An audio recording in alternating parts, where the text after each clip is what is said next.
দেশের প্রধানমন্ত্রী নরেন্দ্র মোদীর ৭৩তম জন্মদিন উপলক্ষে রবিবার ফটিকরায় এক রক্তদান শিবির অনুষ্ঠিত করল যুব মোর্চা ফটিকরায় মণ্ডল কমিটি। প্রধানমন্ত্রীর জন্মদিনে দেশ জুড়ে নানা কর্মসূচি হাতে নিয়েছে প্রদেশ বিজেপি। এদিন ফটিকরায় আয়োজন করা হয় নানান অনুষ্ঠানে। এদিন ফটিকরায় বাজারের নাট মন্দিরে রক্তদান শিবিরের উদ্বোধন করলেন স্থানীয় বিধায়ক তথা রাজ্যের ক্যাবিনেট মন্ত্রী সুধাংশু দাস। উপস্থিত ছিলেন ঊনকোটি জেলা পরিষদের সভাধিপতি অমলেন্দু দাস, কুমারঘাট পঞ্চায়েত সমিতির চেয়ারপারসন সুমতি দাস সহ অন্যান্য অতিথিরা। দেশের প্রধান সেবকের জন্মদিনে আলোচনা রাখতে গিয়ে প্রধানমন্ত্রীর প্রশংসায় পঞ্চমুখ হন মন্ত্রী সুধাংশু দাস।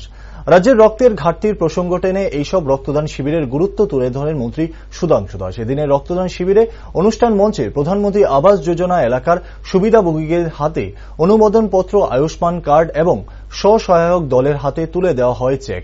এদিনের রক্তদান শিবিরে ৪২ জন রক্তদাতা অংশগ্রহণ করেন।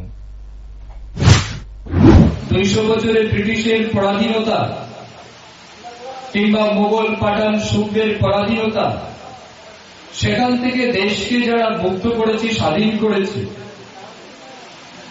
সেই জাতির পিতা মহাত্মা গান্ধীজি, নেতাজি সুভাষচন্দ্র বসু, আমাদের প্রত্যেকের অনুপ্রেরণার স্রোত স্বামী বিবেকানন্দজি, রবীন্দ্রনাথ ঠাকুর, ঋষি অরবিন্দ, বঙ্কিমচন্দ্র, হাজারো মহান মানুষ এই দেশে জন্মগ্রহণ করে যেমন দেশবাসীকে গৌরবান্বিত করেছেন, ঠিক তেমনি আজকের দিন ১৯৫০ সালের ১৭ সেপ্টেম্বর আমাদের ভারতবর্ষের এই মহান দেশে আজকের যিনি সর্বশ্রেষ্ঠ নেতা হিসেবে আমাদের সামনে রয়েছেন প্রধানমন্ত্রীজি, সেই নরেন্দ্র মোদীজি ১৯৫০-এর ১৭ সেপ্টেম্বর আজকের দিনে গুজরাটের বারোদ্রা শহরে অত্যন্ত গরিব পরিবারে জন্মগ্রহণ করেছেন।